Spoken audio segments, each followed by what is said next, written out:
نحمده ونصلي ونسلم على رسوله الكريم أما بعد فأعوذ بالله من الشيطان الرجيم بسم الله الرحمن الرحيم وإذ استسقى موسى لقومه فقلنا اضرب بعصاك الحجر فانفجرت منه اثنتا عشرة عينا قد علم كل أناس مشربهم كلوا واشربوا من رزق الله ولا تعصوا في الأرض مفسدين رب اشرح لي صدري ويسر لي أمري واحلل عقدة من لساني يفقه قولي ربي يسر ولا تعسر وتمم بالخير وبك نستعين يا فتاح اللهم صل على محمد وعلى آل سيدنا محمد وبارك وسلم الحمدللہ سورہ بقرہ کی آیت کریمہ 60 سے لے کے 62 تک انشاءاللہ جو ہے اس کی آج ترجمہ اور مختصر جو ہے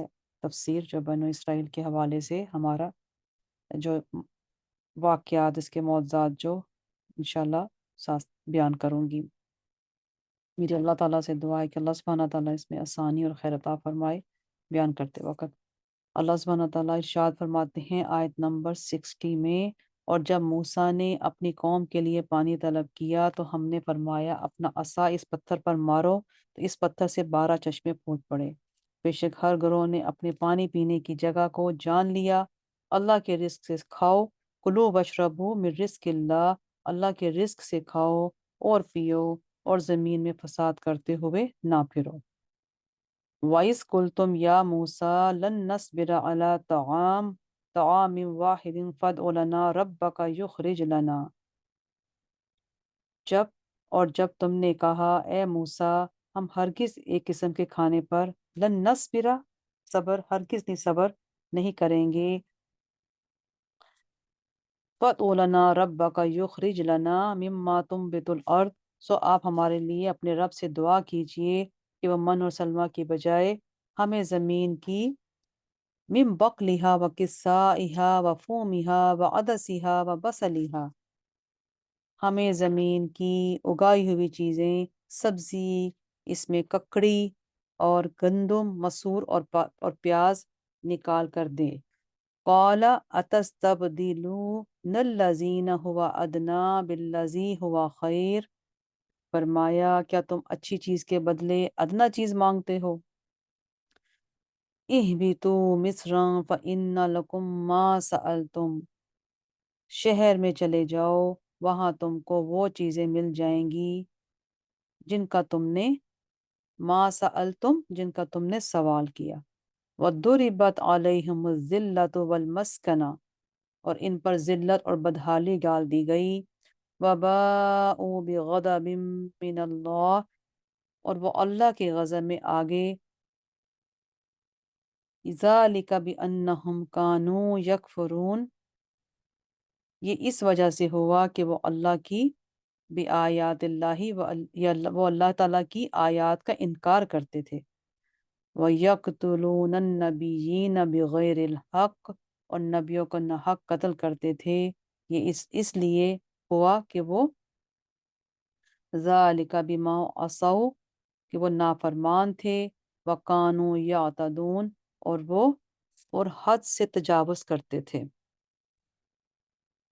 اس کا ترجمہ دوبارہ میں پڑھتی ہوں، اور وہ اللہ کے غضب میں آ گئے، یہ اس وجہ سے ہوا کہ وہ اللہ کی آیات کا انکار کرتے تھے اور نبیوں کو ناحق قتل کرتے تھے، یہ اس لیے بھی ہوا کہ وہ نافرمان تھے اور حد سے تجاوز کرتے ہیں۔ الحمدللہ اس آیت کریمہ میں ہر چیز کھل کے ظاہر ہے، اور گویا کہ ایک معجزے کا ذکر ہے حضرت موسیٰ علیہ السلام کے حوالے سے، جو بنو اسرائیل کو جب پیاس لگی تو اس میں انشاءاللہ آپ کے ساتھ یہ مختصر بیان کر لیتی ہوں کہ یہاں میدان طے میں جب بنو اسرائیل کو پیاس لگی تو انہوں نے حضرت موسیٰ علیہ السلام سے کہا کہ آپ اللہ تعالیٰ سے پانی کے لیے دعا کریں۔ حضرت موسیٰ علیہ السلام نے دعا کی تو اللہ تعالیٰ نے فرمایا فلاں چٹان پر اپنا عصا مارو۔ حضرت موسیٰ علیہ السلام نے اس چٹان پر عصا مارا تو اس سے 12 چشمے پھوٹ پڑے۔ وہ چٹان ابھی بھی جزیرہ نما سینا میں موجود ہے، اور ایک جب پتھر مارا، عصا مارنا، اس سے پانی کے چشموں کا پھوٹ پڑنا حضرت سیدنا موسیٰ علیہ السلام کا یہ معجزہ ہے۔ اس پتھر نے زمین کی اندرونی تہوں سے پانی کھینچ لیا۔ اللہ سبحانہ تعالیٰ نے اپنی قدرت سے اس پتھر میں پانی پیدا کر دیا۔ چٹان پر لاٹھی مار کر پانی نکالنا خلاف عادت کام ہے، لیکن بہت زیادہ بعید نہیں ہے۔ لیکن زمین کے نیچے پانی ہوتا ہے، اور آلات کے ذریعے زمین کو کھود کر پانی نکالا جا سکتا ہے۔ حضرت موسیٰ علیہ السلام کا معجزہ یہ تھا کہ انہوں نے آلات کے بغیر، کسی بھی ٹول کے بغیر، لاٹھی کی ایک صرف ضرب سے 12 چشمے جاری کر دیے۔ اور اگر ہم ایک بالمقابل ایک اور حضرت محمد مصطفیٰ صلی اللہ علیہ وسلم کا معجزہ اس سے بڑھ کر دیکھیں، تو آپ نے ہاتھ کی انگلیوں سے پانی کو جاری کر دیا، سبحان اللہ، اور وہاں سے پانی نکالا جہاں عادتاً پانی ہوتا نہیں ہے۔ اس میں حدیث مبارکہ بھی ہے، امام بخاری روایت کرتے ہیں، حضرت جابر بن عبداللہ رضی اللہ تعالیٰ عنہ بیان کرتے ہیں کہ حدیبیہ کے دن لوگوں کو پیاس لگی۔ آپ صلی اللہ علیہ وسلم کے سامنے چمڑے کا ایک چھوٹا سا برتن تھا۔ نبی کریم صلی اللہ علیہ وآلہ وسلم نے وضو کیا تو سب لوگ ٹوٹ پڑے۔ آپ نے پوچھا تمہیں کیا ہوا؟ انہوں نے کہا ہمارے پاس وضو کے لیے پانی ہے اور نہ پینے کے لیے، صرف یہی پانی ہے جو آپ کے پاس ہے۔ آپ نے اس پر برتن پر اپنا ہاتھ رکھا تو آپ کی انگلیوں کے درمیان سے چشموں کی طرح پانی ابلنے لگا۔ ہم سب نے اس سے پانی پیا اور ہم سب نے وضو کیا۔ راوی نے پوچھا حدیبیہ کے دن آپ لوگوں کی کتنی تعداد تھی؟ حضرت جابر نے کہا ہم لوگ 1500 تھے، لیکن اگر ہم 1,00,000 بھی ہوتے تو ہمیں وہ پانی کافی ہو جاتا۔ سبحان اللہ۔ تو یہاں یہودیوں کے حوالے سے بھی پڑھتے ہیں کہ یہودیوں کے نبیوں کو قتل کرنے پر ہمیں اس تفسیر میں تورات کی شہادت بھی ملتی ہے یہاں، کہ جب بنو اسرائیل نے من اور سلوہ کی بجائے زمین کی پیداوار میں سے گندم اور مسور کی دال وغیرہ کو طلب کیا، تو حضرت موسیٰ علیہ السلام نے ان کو تعجب کرتے ہوئے فرمایا تم اس کامل اور لذیذ غذا کے بدلے ادنا درجے کی چیزیں مانگ رہے ہو۔ تم کسی بھی زرعی زمین میں چلے جاؤ، وہاں تم کو مطلوبہ اجناس مل جائیں گی، لیکن بنو اسرائیل نے جو کفران نعمت کیا، حضرت موسیٰ علیہ السلام کے واضح معجزات کا مذاق اڑا دیا اور انبیاء علیہ السلام کو قتل کیا۔ انہوں نے انبیاء علیہ السلام کے یہاں نام بھی منشن ہیں۔ اس کی سزا میں ان پر دنیا میں ذلت اور خواری مسلط کر دی گئی، وہ اللہ تعالیٰ کے غضب اور اس کی لعنت کے مستحق ہوئے، اور اخروی عذاب دائم اس کے علاوہ ہے۔ جو تورات میں حسب ذیل اس کی جو شہادت موجود ہے وہ یہاں مینشن ہوئی ہے، لیکن ہم اپنے ہی قرآن پاک کے اس کے دلائل کے مطابق الحمدللہ اس کو آگے لے کے چلتے ہیں۔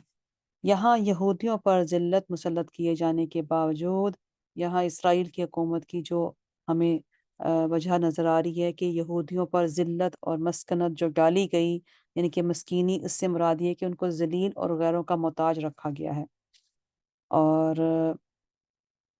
اگرچہ یہودی مالدار ہیں، لیکن یہ بہت ہی خسیس اور بخیل ہیں۔ یہ مال جمع کرنے کی حرص میں ہمیشہ ذلت خواری اور بدحالی کی زندگی گزارتے ہیں۔ اللہ سبحانہ تعالیٰ نے فرمایا ضربت علیہم الذلۃ اینما ثقفوا الا بحبل من اللہ وحبل من الناس، یہ جہاں کہیں بھی رہیں ان پر خوار ہونا لازم کر دیا گیا ہے، پھر بجز اس کے یہ کبھی اللہ کی رسی اور کبھی لوگوں کی رسی کا سہارا لیں۔ سورہ آل عمران کی آیت نمبر میں نے یہ 100 جو ہے وہ 12 پڑھی ہے۔ یہ آگے الحمدللہ آیت کریمہ 62 جو ہے میں اس کی پڑھتی ہوں، اس کا تلاوت اور اس کے ساتھ اس کا ترجمہ۔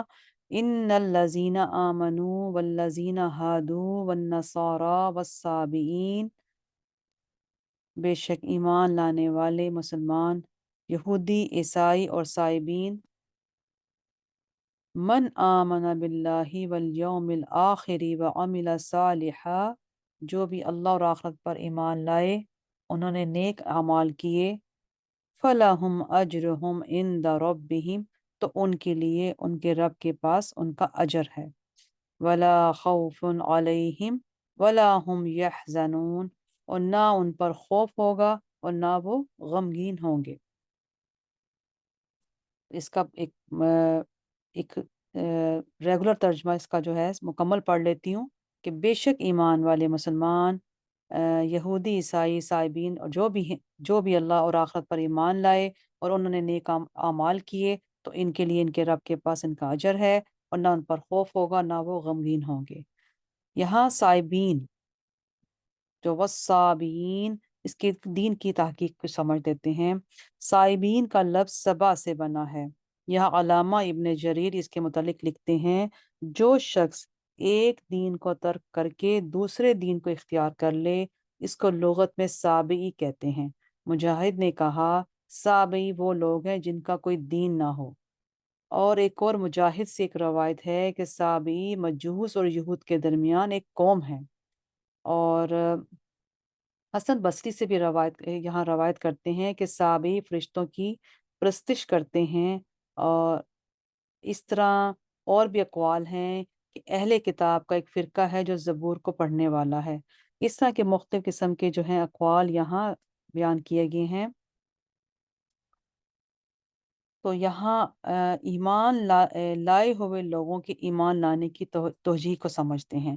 اس آیت میں دوسری تحقیق طلب بات یہ ہے کہ بے شک جو لوگ ایمان لائے، ان الذین آمنو، جو لوگ ایمان لائے، ہادو والنصارى والصابین، یعنی یہودی، عیسائی اور صابی، ان میں سے جو لوگ اور آخرت پر ایمان لائے، ان کا کوئی غم اور خوف نہیں ہوگا۔ جو ایمان لا چکے ہیں، ان کے متعلق یہ کہنا کہ کس طرح درست ہوگا کہ ان میں سے جو ایمان لائے، کیونکہ ایمان لائے ہوئے لوگوں کا پھر ایمان لانا ایک ایک اس کا کلیکشن ہے، حاصل ہے۔ اس سوال کے جوابات ڈفرینٹ قسم، متعدد قسم کے ہیں کہ ان الذین آمنو سے مراد یہ ہے کہ جو زبان سے ایمان لائے، من آمن باللہ سے مراد ہے دل سے ایمان لانا، یعنی جو لوگ صرف زبان سے ایمان لائے ہیں جیسے منافقین، ان میں سے جو دل سے ایمان لے آئے اور نیک عمل کریں تو ان کا کوئی نہ تو ان کو کوئی خوف اور غم نہیں ہوگا۔ اس آیت کی اس حوالے سے نظیر یہ آیت ہے، جیسے کہ آپ کو یہ بات انشاءاللہ سمجھ آ گئی ہوگی، ان الذین آمنو، بے شک جو سے مراد یہ ہے کہ جو ایمان لائے، جو زبان سے جنہوں نے ایمان جو لے کر آئے، لیکن من آمن باللہ، اور جنہوں نے کیا کیا، دل سے ایمان بھی لائے اور زبان سے ایمان لائے، اور دل سے جو ایمان لے کر آئے، ان کا کوئی نہ تو خوف ہوگا اور نہ ہی غم ہوگا۔ تو قرآن پاک کی آیت کریمہ جو ہے، یا ایہا الذین آمنو، یا ایہا الذین آمنو آمنو باللہ ورسولہ، تو یہ ہے اس حوالے سے کہ من آمن باللہ والیوم الآخر وعمل صالحا، تو یہاں اے ایمان والو، یا ایھا الذین آمنو، اے ایمان والو، اللہ اور اس کے رسول پر ایمان لاؤ۔ تو من آمن باللہ کا اس پہ ہمیں ملتا ہے کہ جو ایمان لے کر آئے، نیک عمل جنہوں نے کیے، اور اپنے اللہ اور رسول پر ایمان لانا، یعنی جو صرف زبان سے اور اللہ اور اس کے رسول پر ایمان لائے ہیں، وہ دل سے اللہ تعالیٰ اور اس کے رسول پر ایمان لائیں۔ ان الذین آمنو سے مراد یہ ہے جو ماضی میں اللہ اور رسول پر ایمان لائے۔ من آمن باللہ سے مراد کہ وہ مستقبل میں بھی اللہ اور اس کے رسول پر ایمان رکھنے میں برقرار اور ثابت قدم رہیں۔ تو جیسے کہ میں نے آپ سے کہا کہ ایمان لائے ہوئے لوگوں کے اس میں کچھ متعدد جوابات ہیں، جو میں اس کو بار بار آپ کو اس پہ شیئر کر رہی ہوں۔ حضرت ابن عباس رضی اللہ تعالیٰ عنہما سے منقول ہے کہ ان الذین آمنو سے مراد وہ لوگ ہیں جو آپ صلی اللہ علیہ وسلم کی بعثت سے پہلے حضرت عیسیٰ پر ایمان رکھتے تھے، اور یہود اور نصارہ نے جو دین میں باطل چیزیں داخل کر لی ہیں ان سے بری تھے۔ اور اس کے حوالے سے، اور جو لوگ بعثت محمد سے پہلے ایمان لائے تھے، اور یہودی نصارہ میں سے جو ادیان باطلہ پر ہیں، ان سے بھی جو بھی اللہ اور یوم آخرت پر ایمان لے آیا، اس کو آخرت میں خوف اور غم نہیں ہوگا۔ یہ تفسیر کبیر میں یہاں مینشن کیا ہوا ہے، یہ اس کا ریفرنس ہے۔ تو آیا اللہ اور یوم آخرت پر ایمان رکھنے سے موجودہ یہودیوں اور عیسائیوں کو نجات ہو جائے گی؟ اس آیت سے یہ اشکال ہوتا ہے کہ نجات کے لیے مسلمان ہونا اور آپ صلی اللہ علیہ وسلم پر ایمان لانا ضروری نہیں ہے، کیونکہ اس آیت میں یہ فرمایا کہ مسلمان، یہودی، عیسائی اور صابی جو بھی اللہ اور آخرت پر ایمان لے آئیں اور نیک کام کریں، ان کی آخرت میں خوف اور غم نہیں ہوگا۔ موجودہ یہودی اور عیسائی بھی اللہ اور آخرت پر ایمان رکھتے ہیں، لہٰذا ان میں سے جو بھی نیک کام کرنے والے ہیں ان سب کی نجات ہوگی۔ اس اشکال کا جواب یہ ہے، من آمن باللہ کا معنی اللہ پر صحیح ایمان لائیں۔ اللہ پر ایمان اسی وقت صحیح ہوگا جب اللہ سبحانہ تعالیٰ کے ہر قول اور اس کے ہر حکم کو مان لیا جائے۔ جب تک آپ صلی اللہ علیہ وسلم کو اللہ کا رسول اور آپ کو خاتم النبیین نہ مان لیا جائے، اللہ سبحانہ تعالیٰ پر ایمان نہیں ہوگا۔ پھر اللہ تعالیٰ پر ایمان نہیں ہوگا، کیونکہ قرآن پاک میں موجود ہے محمد الرسول اللہ، سورہ الفتح میں محمد اللہ کے رسول ہیں۔ ماں آگے پڑھتی ہوں، ما کانا محمد ابا احد من رجالکم ولکن رسول اللہ وخاتم النبیین۔ محمد تمہارے مردوں میں سے کسی کے باپ نہیں ہیں، لیکن وہ اللہ کے رسول اور سب نبیوں کے آخر ہیں۔ تو ان آیات سے کیا معلوم ہوتا ہے کہ آپ صلی اللہ علیہ وآلہ وسلم کو اللہ کا رسول اور آخری نبی نہ مان لیا جائے، اللہ تعالیٰ پر ایمان لانا صحیح نہیں ہے۔